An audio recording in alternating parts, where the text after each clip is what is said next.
বদরের যুদ্ধের ভিতরে 319 জন সাহাবায়ে কেরাম ছিলেন। উহুদের যুদ্ধের ভিতরে 750 সাহাবায়ে কেরাম ছিলেন। খন্দকের যুদ্ধের ভিতরে 3000 সাহাবায়ে কেরাম ছিলেন। বায়াতে রিদওয়ানের সময় 1400 সাহাবায়ে কেরাম ছিলেন। মক্কা বিজয়ের পথে 10,000 সাহাবায়ে কেরাম ছিলেন। হুনাইনের পথে 12,000 সাহাবায়ে কেরাম ছিলেন। তাবুকের পথে 30,000 সাহাবায়ে কেরাম ছিলেন।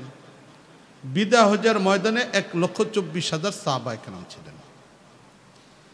এই যে সাহাবায়ে কেরাম যারা ছিলেন তাদের ভিতরে দেখা যায় যে নবী করিম সাল্লাল্লাহু আলাইহি ওয়াসাল্লামের ইন্তেকালের পরে যখন বাতিল মাথাচাড়া দিয়ে উঠল, ইরতেদাদের ফিতনা ব্যাপকভাবে ছড়িয়ে পড়ল, ইমামে মুসলিম রহমতুল্লাহ আলাই মুসলিম শরীফের মধ্যে বাব তৈরি করেছেন, বাবুন কাফরামান কাফরা মিনাল আরব, এই শিরোনামে বাব পর্যন্ত উল্লেখ করেছেন। তো যখন ইরতেদাদের ফিতনা ব্যাপকভাবে ছড়িয়ে পড়ল, ঠিক ওই সময়টার ভিতরে বাতিলের মোকাবেলায় সবচেয়ে প্রথম যিনি ভূমিকা পালন করেছিলেন তিনি হলেন হযরত আবু বকর রাদিয়াল্লাহু তাআলা আনহু।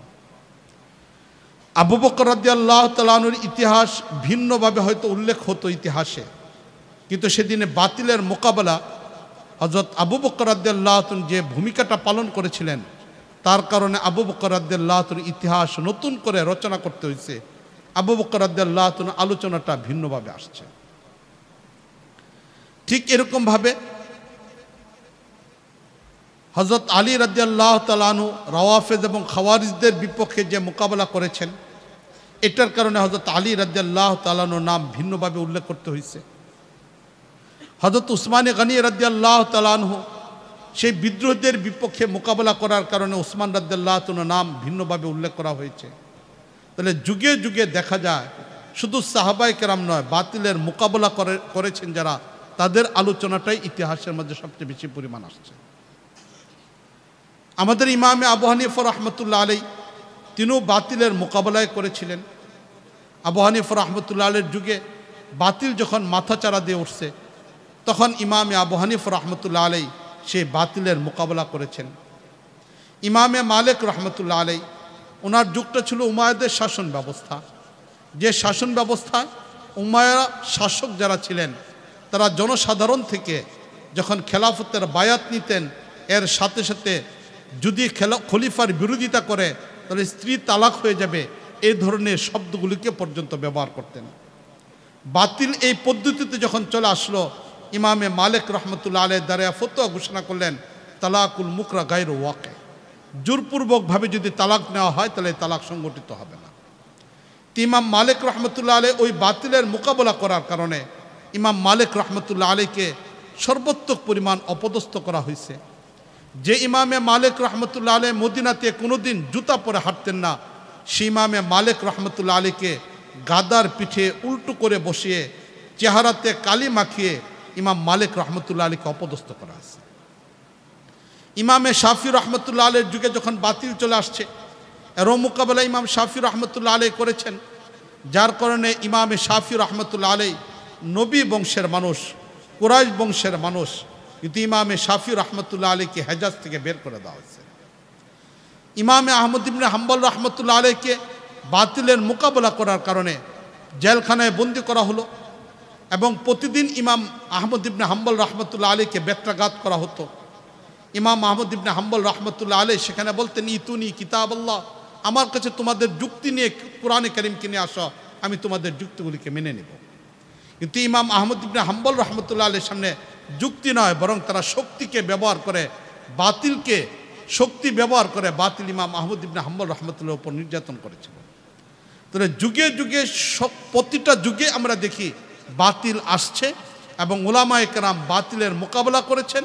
আর এই বাতিলের মোকাবেলা করতে গিয়েই যারা বাতিলের মোকাবেলা করেছেন ইতিহাসে তাদের কথাটাই সবচেয়ে স্মরণীয়ভাবে উল্লেখ রয়েছে।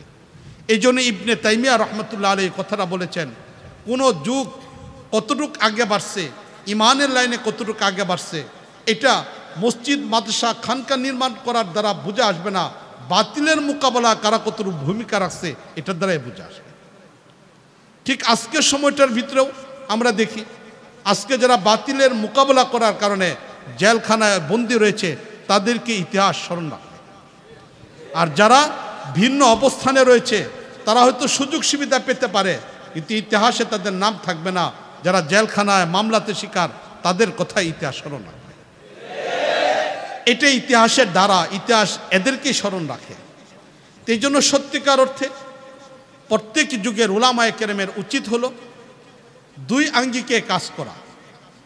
নিঃসন্দেহে স্বাভাবিক অবস্থায় ইসবাত পাহলুতে কাজ করতে হবে, কিন্তু ইসবাত পাহলুতে কাজ যেভাবে করতে হবে, এটার পাশাপাশি মানফি পহলুতেও কাজ করতে হবে।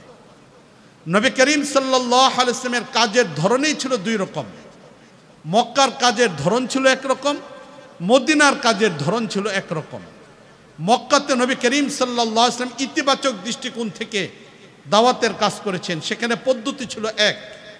আর নবী করিম সাল্লাল্লাহু আলাইহি ওয়াসাল্লাম মদিনা যাওয়ার পরে দাওয়াতের কাজ ভিন্ন পদ্ধতি চলে আসছে। ঠিক উলামায়ে কেরাম স্বাভাবিক পদ্ধতিতে কাজ করবেন, স্বাভাবিক পদ্ধতিতে বাতিলের মোকাবেলা করবেন, বাতিলের সত্যগুলিকে প্রকাশ করার চেষ্টা করবেন, বাতিলের মুখোশ উন্মোচন করে দিবেন, বাতিলের বিষয়গুলোকে জনসাধারণকে সচেতন করবেন। কিন্তু এর দ্বারা যদি কখনো স্বাভাবিক অবস্থা তৈরি না হয়, তাহলে মদিনার পথ ধরতে হবে। মদিনাতে নবী যে পথ অবলম্বন করছেন, সেই পথই উলামায়ে কেরামের অবলম্বন করতে হবে। তবে বাতিলের মোকাবেলা এটা উলামায়ে কেরামের অত্যন্ত গুরুত্বপূর্ণ একটা বিষয়, অত্যন্ত গুরুত্বপূর্ণ একটা জিম্মাদারি।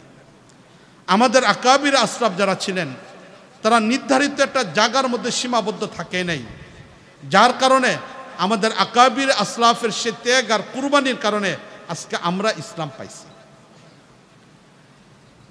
রাসূল করিম সাল্লাল্লাহু আলাইহি ওয়াসাল্লাম যে ইসলামের বিজয়ের জন্য পৃথিবীতে আগমন করেছিলেন, সেই ইসলাম উমাইয়াদের শাসন ব্যবস্থায় পৃথিবীতে ছড়িয়ে পড়েছিল। বিশেষ করে স্পেন, ইউরোপের একটা রাষ্ট্র, যদি দিয়ে আফ্রিকা দিয়ে স্পেনে ঢোকা হয়, তাহলে স্পেনের প্রথম রাষ্ট্র হলো পর্তুগাল, দ্বিতীয় নম্বর রাষ্ট্র হলো স্পেন। ইউরোপে যাওয়ার, আফ্রিকা থেকে যদি যাওয়া হয়, আফ্রিকা এবং ইউরোপের মাঝখানে ভূমধ্য সাগর, এই ভূমধ্য সাগর পাড়ি দিয়ে যদি কেউ যেতে চায়, তাহলে প্রথম রাষ্ট্র হলো পর্তুগাল, দ্বিতীয় নম্বর রাষ্ট্র হলো স্পেন। 712 খ্রিস্টাব্দে 22 বৎসরের যুবক তারিক বিন জিয়াদের মাধ্যমে সেই ইউরোপে ইসলাম প্রবেশ করে 712 খ্রিস্টাব্দে।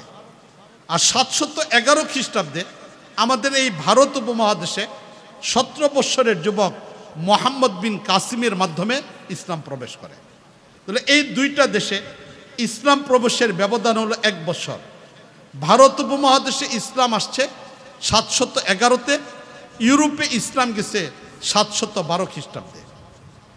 ইউরোপে সেখানে উলামায়ে কেরাম গিয়েছেন, কাজ করেছেন, ব্যাপকভাবে কাজ করেছেন, ইউরোপের মানুষদেরকে জাগিয়ে তোলার কাজ করেছেন, শিক্ষার ব্যাপারে কাজ করেছেন, খানকাই নিজাম নিয়ে কাজ করেছেন, সার্বিক বিষয়গুলিকে নিয়ে কাজ করেছেন। সেই স্পেনে অনেক বড় বড় উলামায়ে কেরাম তৈরি হয়েছেন। আজকে আমাদের বাংলাদেশে যে মুয়াত্তা মালিক পড়ানো হয়, যেটা আমাদের দাওরা হাদিসে মুয়াত্তা মালিক পড়ানো হয়, এই মুয়াত্তা মালিকের 19টা নুসখা আছে। এই মুয়াত্তা মালিকের 19টা নুসখা আছে। এই 19টা নুসখার ভিতরে আমাদের দেশে যে নুসখাটা পড়ানো হয়, সেটা হলো ইয়াহইয়া ইবনে ইয়াহইয়া আল উনদুলুসি। ইয়াহইয়া ইবনে ইয়াহইয়া আল উনদুলুসি রহমতুল্লাহ আলাইহির লিখিত নুসখাটা আমাদের ভারত উপমহাদেশে পড়ানো হয়। এই ইয়াহইয়া ইবনে ইয়াহইয়া তিনি ইমাম মালিক রহমতুল্লাহ আলাইহির ছাত্র, যিনি স্পেন থেকে এসেছিলেন। তাহলে ইমাম মালিক রহমতুল্লাহ আলাইহির কাছে তিনি মুয়াত্তা মালিক পড়েছেন, পড়ার পরে তিনি সেটা নোট করেছেন। এই নোটটা আজকে মুয়াত্তা মালিক হিসেবে আমাদের বাংলাদেশ সহ ভারত উপমহাদেশে পড়া হচ্ছে। তাহলে চিন্তা করে দেখি যে একজন স্পেনের আলেমের কিতাব আমাদের এখানে চলে আসছে, যেটা আজকে আমাদের এখানে পড়তে হচ্ছে। ঠিক এরকমভাবে তাফসিরে কুরতুবী, যে তাফসিরটা তাফসিরের ক্ষেত্রে বেনিয়াজ এক তাফসির, এই তাফসিরে কুরতুবী যিনি লিখেছেন আল্লামা কুরতুবী রহমতুল্লাহ আলাইহি, তিনি হলেন কুর্তুবা শহর, যেটা স্পেনের একটা অঞ্চল, সেই জায়গার মানুষ। আবু হাইয়ান রহমতুল্লাহ আলাইহি তাফসিরে বাহরুল মুহিত যিনি লিখেছেন, তিনি এরকমভাবে স্পেনের একজন মানুষ। ঠিক তাসাউফের ময়দানে আবদুল্লাহ উনদুলুসি রহমতুল্লাহ আলাইহি, যিনি জুনাইদ বাগদাদি রহমতুল্লাহ আলাইহি, আল্লামা শিবলি রহমতুল্লাহ আলাইহির বড় পিসাব ছিলেন, উনিও ছিলেন এরকম স্পেনের মানুষ। তাহলে সর্বক্ষেত্রে স্পেন একটা সময় ইসলামের লাইনে অনেক বড় আগে বাড়ছিল, অনেক আগে বাড়ছিল। সেখানে উলামায়ে কেরাম ছিলেন, মসজিদ ছিল, মাদ্রাসা ছিল, খানকা ছিল। ঠিক এক বছর আগে ভারত উপমহাদেশে ইসলাম গিয়েছে, সেখানে এরকম খানকা আছে, মসজিদ আছে, মাদ্রাসা আছে, উলামায়ে কেরাম আছেন। এই দুটা দেশেই খ্রিস্টানদের আক্রমণ হয়েছিল, উভয় দেশে খ্রিস্টানদের আক্রমণ হয়েছে। যখন স্পেনের ভিতরে 1495 খ্রিস্টাব্দে খ্রিস্টানদের আক্রমণ হয়, এই আক্রমণ এত ভয়াবহ অবস্থার মধ্যে ছিল, সেখানে উলামায়ে কেরাম বাতিলের মোকাবেলা ওইভাবে না করার কারণে পুরো স্পেন থেকে মুসলমানদেরকে বের করে দেওয়া হয়। শুধু এতটুকুই নয়, একদিনে 10 লক্ষ মুসলমান, এর মধ্যে 7 লক্ষ মুসলমানকে মসজিদের ভিতরে বন্দি করে মুসলমানদেরকে জ্বালিয়ে হত্যা করে দেওয়া হয়। 3 লক্ষ মুসলমানকে ভূমধ্য সাগর পাড়ি দিয়ে, যেখানে তারিক বিন জিয়াদ রহমতুল্লাহ আলাইহি ভূমধ্য সাগর পাড়ি দিয়ে ইসলাম পৌঁছেছিলেন, সেই সাগরে তাদেরকে ডুবিয়ে শহীদ করে দেওয়া হয়। তাহলে স্পেনে একদিনে 10 লক্ষ মুসলমানকে শহীদ করে দেওয়া হয়।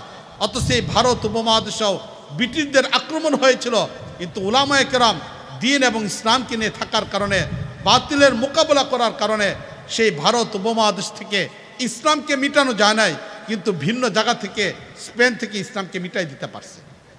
এর মূল কারণ ছিল এটা, বাতিলের মোকাবেলা করণীয় এই বিষয়টা স্পেনের উলামায়ে কেরাম করেন নাই, যার কারণে স্পেন টিকে নাই। এর বিপরীত হলো ভারতের উলামায়ে কেরাম নিজেরা খেয়ে না খেয়ে সার্বিকভাবে সেখানে তারা কাজ করেছেন, যার কারণে বাতিলের মোকাবেলা আজও পর্যন্ত ইসলাম টিকে আছে। আমাদের এই বাংলাদেশ ছোট্ট একটা দেশ। আমার পূর্বে কয়েকজন বিভিন্ন ধরনের ফিতনার কথাগুলিকে উল্লেখ করেছে। বাস্তবিক পক্ষে বাংলাদেশের ভৌগোলিক সীমারেখা যতটুকু বিস্তৃতময়, এর চেয়ে বাতিলের বিভিন্ন ধরনের আনাগোনা অনেক বেশি পরিমাণ রয়েছে, বাতিল অনেক বেশি পরিমাণ রয়েছে। সুতরাং এই পরিস্থিতিতে এত জটিলতা তৈরি হচ্ছে যে আমরা মসজিদের ইমাম সাহেবকে পর্যন্ত খুঁজে পাই যিনি একজন খ্রিস্টান। সেই লালমনিরহাট আদিতমারি কেন্দ্রীয় জামে মসজিদের ইমাম আমরা খুঁজে পেয়েছি যিনি একজন খ্রিস্টান। আজকে চিন্তা করে দেখি কত ব্যাপকতার মাধ্যমে চলে গেছে। এই জন্য আজকে প্রয়োজন হলো আমাদের উলামায়ে কেরাম, যে উলামায়ে কেরাম সার্বিকভাবে নিজেদেরকে যোগ্য করবে, এলেম আমল উভয় দিক থেকে যোগ্য করে এই বাতিলের মোকাবেলা করবে, তাহলে কেবলমাত্র এই ছোট্ট দেশে আমরা দ্বীন এবং ইসলামকে নিয়ে থাকতে পারবো। তারবিয়াতুল ওয়াইজিন এটা ভিন্ন কোনো সংগঠন নয়, বরং দীর্ঘদিন যাবৎ উলামায়ে কেরাম চিন্তা করতেছেন যে সকল মানুষগুলো সাধারণ মানুষগুলোর সামনে আলোচনা করে থাকেন, যে সকল উলামায়ে কেরাম সাধারণ মানুষগুলোর সামনে আলোচনা করে থাকেন, সাধারণ মানুষের খুব কাছাকাছি যেতে পারেন, ওনারা হলেন বক্তা, ওনারা আলোচনা করেন। ওনাদের তরবিয়ত, ওনাদের বিষয়গুলো যদি সবচেয়ে প্রথম হয়ে যায়, তাহলে এর মাধ্যমে জনসাধারণের ভিতরে ইমানি জাগরণ তৈরি করা বড় একটা ব্যাপার হবে। এই বিষয়কে সামনে রেখে তারবিয়াতুল ওয়াইজিন এই সংগঠন তৈরি হয়েছে। আজকে আমাদের বৃহত্তম ময়মনসিংহের ভিতরে, ময়মনসিংহের বাইরে আজকে আমাদের ঈশ্বরগঞ্জ থানা বাতিলের মোকাবেলায় করণীয় শীর্ষক উলামায়ে কেরামের অবদান কি, এই বিষয়ের উপর সেমিনার হতে যাচ্ছে। তা আলহামদুলিল্লাহ, আজকে আমাদের এখানে যারা অংশগ্রহণ করেছেন তাদের সবাইকে আমি মুবারকবাদ জানাই। যে সকল উলামায়ে কেরাম এসেছেন, ওয়াইজিনে কেরাম এসেছেন, ছাত্ররা, বিশেষ করে বাইতুল কোরআন মাদ্রাসা যারা এই আয়োজন করার সুযোগ দিয়েছেন, আমি তাদেরকে মুবারকবাদ জানাই।